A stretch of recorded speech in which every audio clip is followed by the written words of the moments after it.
Sir sir এরকম বলবেন না স্যার, আমাকে কাজ থেকে তাড়াবেন না। আমার বাড়িতে দুটো ছোট ছোট বাচ্চা রয়েছে স্যার, আমরা না খেয়ে মরে যাবো স্যার, আমাদের পথে নামাবেন না। আহা নান্টু, পা ছাড়ো পা ছাড়ো। না স্যার, আমি পা ছাড়বো না স্যার, আপনি আমার কাজ কেড়ে নেবেন না স্যার, আমরা না খেয়ে মরে যাবো, আমি পা ছাড়বো না। আরে বাবা, আমার পাটা ছাড়বা তবে তো কিছু বলবো। পা ছাড়ো পা ছাড়ো। ওঠো ওঠো, উঠে পড়ো। দেখো নান্টু, এখানে কান্নাকাটি করার কিছু নেই, আসলে আমার দিকটাও তো আমাকে একটু দেখতে হবে। আর তুমি তো সবই খুব ভালো করেই জানো এখন আমার ব্যবসাটা একটু ডাউন চলছে, তাই এই মুহূর্তে এত কর্মচারী দিয়ে কাজ করানো আমার দ্বারা সম্ভব হচ্ছে না। কটা দিন একটু কষ্ট সৃষ্ট করে চলো নান্টু, তারপরে আমার ব্যবসাটা ঠিক হলে আবার ডেকে নেবো। সামনে পুজো, এই অসময়ে কাজ চলে গেলে আমরা কি খাবো স্যার? আমরা পুরো পথে বসে যাব। আমি ছাড়া আমার ফ্যামিলিতে আর কেউ ইনকাম করে না, আমরা পুরো পথে বসে যাবো স্যার, আমার কাজটা কেড়ে নেবেন না। আরে সে না হয় আমি সবই বুঝতে পারছি, কিন্তু আমারও তো কিছু করার নেই নান্টু। দেখো কটা দিন একটু কষ্ট সষ্ট করে চলো, তারপরে আমি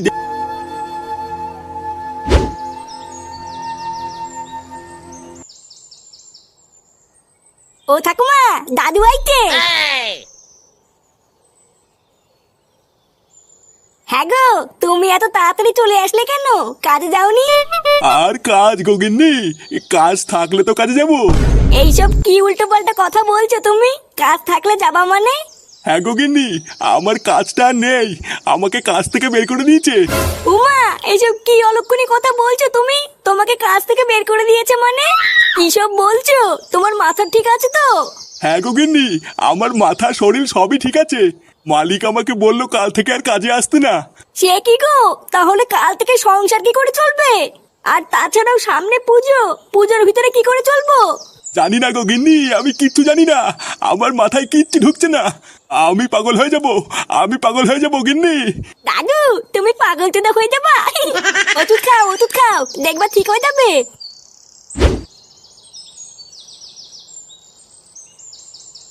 আরে কি ব্যাপার ফুটো, হঠাৎ এদিকে? এই লেওরা আসলাম একটু ঘুরতে ঘুরতে, তাই ভাবলাম এইদিকেই যখন যাচ্ছি, যাওয়ার সময় এক বোতল মাল নিয়ে যাই। বাহ, ভালো করেছে ফুটো, মাঝে মধ্যে এইদিকেও একটু আসবা। হ্যাঁ মারা, তা তো আসবোই। তা বলো ফুটো, কয় বোতল মাল দেবো? ও বেশি না, আপাতত এক বোতল মাল দে, আর খাতায় লিখে রাখ, পরে দিয়ে দেবো। বাকি? না না, তোমাকে আর বাকিতে মাল দেবো না। লেওরা, বাকি নিতে নিতে তোমার 1600 টাকা বাকি হয়ে গেছে, তাই তোমাকে আর বাকি দেওয়া যাবে না, আগে টাকা ফেলো তারপরে মাল দেবো। নে লেওরা, বললাম তো খাতায় লিখে রাখ, পরে দিয়ে দেবো। ভোদার বাল এমন করছিস, আমি কি তোর টাকা মেরে দেবো নাকি? আরে না ফুটো, তোমার উপরে আর ভরসা নেই, খাতায় তোমার বাকি লিখতে লিখতে খাতার পেজ ফুরিয়ে গেছে, তাও এখনো আমি একানেও পাইনি, তাই তোমাকে আর বাকি দেবো না, আগে টাকা ফেলো তারপরে মাল পাবা। তাহলে এবার কি দাঁড়ালো, তুই আর আমাকে ধারে মাল দিবি না তাই তো? আরে না না, তোমাকে আর ধারে মাল দেবো না, আগে টাকা ফেলো। দাঁড়া সাথী ছেলে, আমি টাকা নিয়ে আসছি, তারপর দাঁড়া, তোর আর তোর দোকান দুটোরই কপাল মারছি।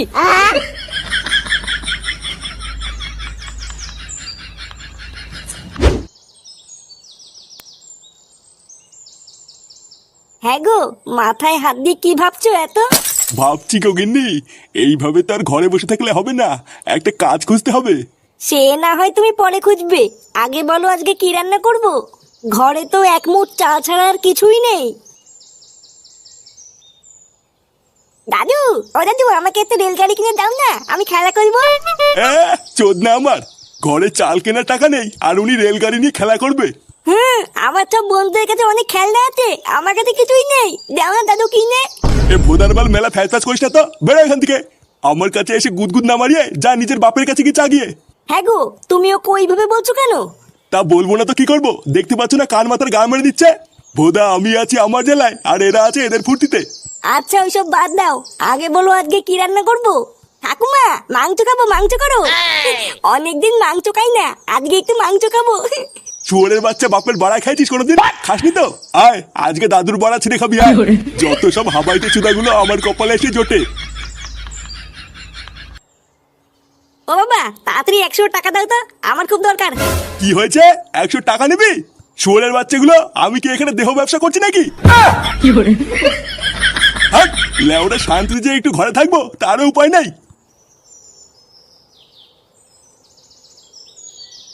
হ্যাঁ রে ল্যাংচা, শুনলাম তোর বাপের নাকি শরীরটা খারাপ।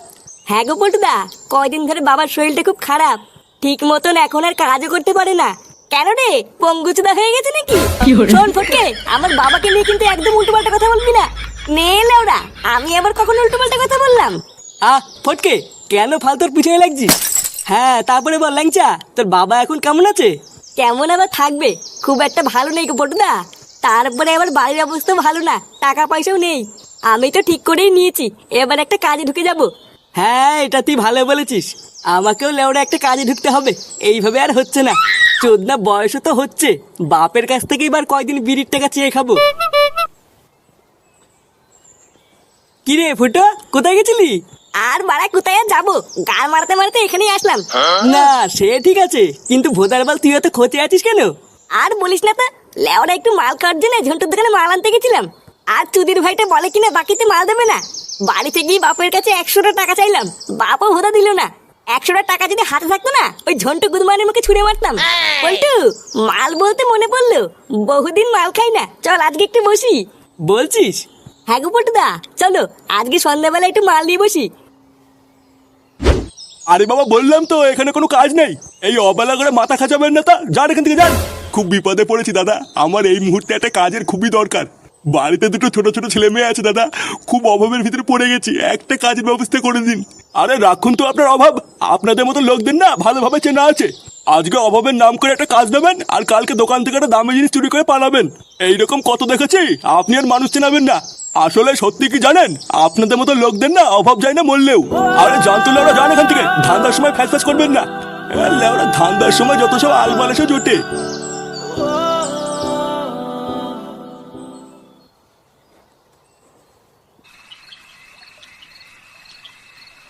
দেখো পটুদা, তুমি যাই বলো তাই বলো, আমাদের কিন্তু মালের টাকা ঠিক জোগাড় হয়ে যায়। হ্যাঁ রে বড়া, তাজা বলেছিস। একটু আগে ভোদার বল 1 প্যাকেট বিড়ি কিনারও টাকা ছিল না, আর এখন দেখ সামনের উপর দুটো বাংলা পড়ে আছে। দাঁত কেলি মরে যাচ্ছে। লেওড়া তুই টাকা দিয়েছিস, চোদনা গাড় ফাটিয়ে আমরা মাল নিয়ে আসলাম, আর উনি দাঁত কেলেই মরে যাচ্ছে। কি বললি তুই ভাই, আমি টাকা দিইনি বলে তুই এত বড় কথা বললি? ফুটো, তুই ফটকের কথা বাদ দে। কেন বড়া, হ্যাঁ বাদ দেবো কেন? লেওরা একদিন একটু টাকা দিয়ে মুখে যা আসবে তাই বলে যাবে নাকি? বাদ দে ফুটো, মাল খাওয়ার সময় ঝামেলা করিস না। হ্যাঁ, ল্যাংচা ঠিকই বলেছে, ফালতু ঝামেলা না করে চল সবাই মিলে একসাথে মাল খাই। এমনিতেই অনেক রাত হয়ে গেছে, এর থেকে বেশি দেরি হয়ে গেলে কিন্তু আর বাড়িতে ঢুকতে দেবে না। হ্যাঁ পল্টুদা, ঠিকই বলেছো, নাও না শুরু করো। আরে রাখুন তো আপনার অভাব, আপনাদের মতো লোকদের না ভালোভাবে চেনা আছে। আসলে সত্যি কি জানেন, আপনাদের মতো লোকদের না অভাব যায় না মরলেও। আরে জানতো লেওরা, যান এখান থেকে, ধান্দার সময় ফ্যাস ফ্যাস করবেন না। তুমি এখনো ঘুমাওনি? ঘুম আসছে না গগিন্নি। জানো, আজকে কাজ চাইতে গিয়ে একজন আমাকে বলল, আমাদের মতন মানুষদের নাকি অভাব যায় না মরলেও। ঠিকই বলেছে। সারা জীবন দিন রাত এক করে মাথার ঘাম পায়ে ফেলে কাজ করলাম, তবুও আমাদের এই অভাব আর গেল না গগিন্নি। এই অভাব যে কত বড় একটা অভিশাপ, সেটাই অভাবের ভিতরে যারা আছে তারাই ভালো বোঝে। আসলে কি বলতো, টাকা পয়সা ছাড়া এই দুনিয়ায় কেউ কাউকে চেনে না। তোমার পকেটে টাকা থাকলেই তুমি মানুষ, আর না থাকলে তো। ওইসব উল্টো পাল্টা জিনিস নিয়ে তুমি চিন্তা করো না, দেখবে 2-1টা দিনের মধ্যে তুমি ঠিক কাজ পেয়ে যাবে। হ্যাঁ, পেলেই হয়। নাও, অনেক রাত হয়েছে, এবার ঘুমিয়ে পড়ো।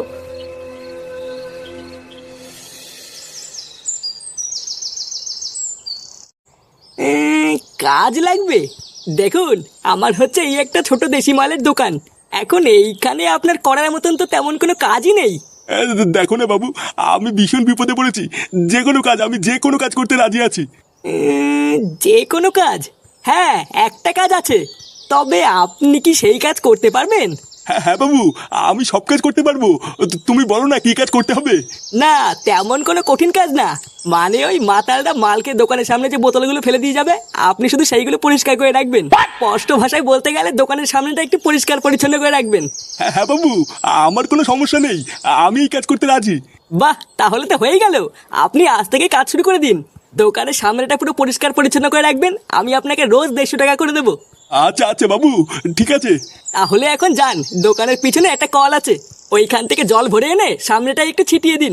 হ্যাঁ বাবু, যাচ্ছি।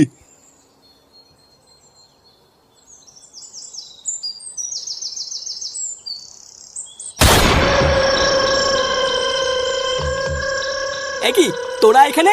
বারার বাল, কালকে ফুটো মাল কিনতে আসলে তুই ওকে কি বলেছিস? আমি কই, আমি তো কিছু বলিনি। কি হয়েছে? কিছু বলিসনি? ভোদা কালকে তো খুব বলছিলিস যে টাকা না দিলে মাল দিবি না। আমার ধার লিখতে লিখতে নাকি তোর খাতা ফুরিয়ে গেছে। হ্যাঁ তাই তো, এত টাকার তো মাল খেয়েছিস, 1 টাকাও শোধ করেছিস? যতদিন না টাকা শোধ করবি ধার বাকিতে কোনো মাল দেবো না। এই চুদি ভাই, এই মাল দিবি না মানে? চোদনা, তুই কার এলাকায় মাল বেচে খাচ্ছিস? হ্যাঁ চুদির ভাই, বালচে ক্লাবের এলাকায় মাল বেচে খাবি, আবার বালচে ক্লাবকে মাল দিবি না? দেখো পল্টু, তোমার এলাকায় মাল বেচে খাই বলে কিন্তু প্রতি সপ্তাহে হপ্তা দেয়। হ্যাঁ তো কি হয়েছে, হপ্তা দিস তো কি আছে, গরম মারছিস নাকি? চোদনা, তুই হপ্তা দিস নাকি বাল দিস আমার দেখে লাভ নেই। লেওরা, বালচে ক্লাব থেকে যে মাল কিনতে আসবে তুই তাকেই মাল দিবি ব্যাস। হ্যাঁ মগের মল্লিক নাকি যে তোমরা আসবা আর তোমাদেরকে ফিরি ফিরি মাল দিয়ে দেবা? কি বললি শান্তির ছেলে, তোর এত বড় সাহস? এ ফুটা, হ্যাঁ বল। এই চোদনার মালের দোকানটা ভাঙতো। আজ থেকে লেওরা এই পাড়ায় কোনো দেশি মাল বিক্রি হবে না, ইংলিশ হবে ইংলিশ। এই কি হয়েছে রে? এই গাড় মেরেছে। এই কি ফুটো, তুই এখানে কি করছিস? এই মানে বাবা, তুমি এখানে কি করছো? এটা আপনার ছেলে? হ্যাঁ হ্যাঁ বাবু, এটা আমার ছেলে। ওটা ছেলে না, একটা পাকা শান্তির ছেলে। আপনি একটু আগে এসে বললেন আপনার বাড়িতে খুব অভাব, আপনার নাকি একটা কাজের দরকার। আর আপনার ছেলে আমার দোকান থেকে বাকিতে মাল খেয়ে খেয়ে 1600 টাকা বাকি করে বসে আছে। তাই কালকে যেই বাকিতে মাল দেয়নি, এখন বালচে ক্লাবের পল্টুকে নিয়ে এসছে আমার দোকান ভাঙার জন্য। কিরে শুনে বাচ্চা, এগুলো আমি কি শুনছি? এই মানে বাবা, ঝন্টু মিথ্যে কথা বলছে। আমি এমন কিছু করিনি। আমি তো মালই খাই না। ঝন্টু সব বানিয়ে বানিয়ে বলছে। কি হয়েছে? ঝন্টু সব বানিয়ে বানিয়ে বলছে? শুয়োরের বাচ্চা, এদিকে সংসার চলছে না, মা বাবা ছেলে বউ সব না খেয়ে মরছে, আর তুই এদিকে গাড় ফাটিয়ে ফুর্তি করে বেড়াচ্ছিস। শান্তির ছেলে, আজ তোর মতন অজার ছেলের গলায় পাড়া মানে আমি মেরেই ফেলবো। হ্যাঁ। কি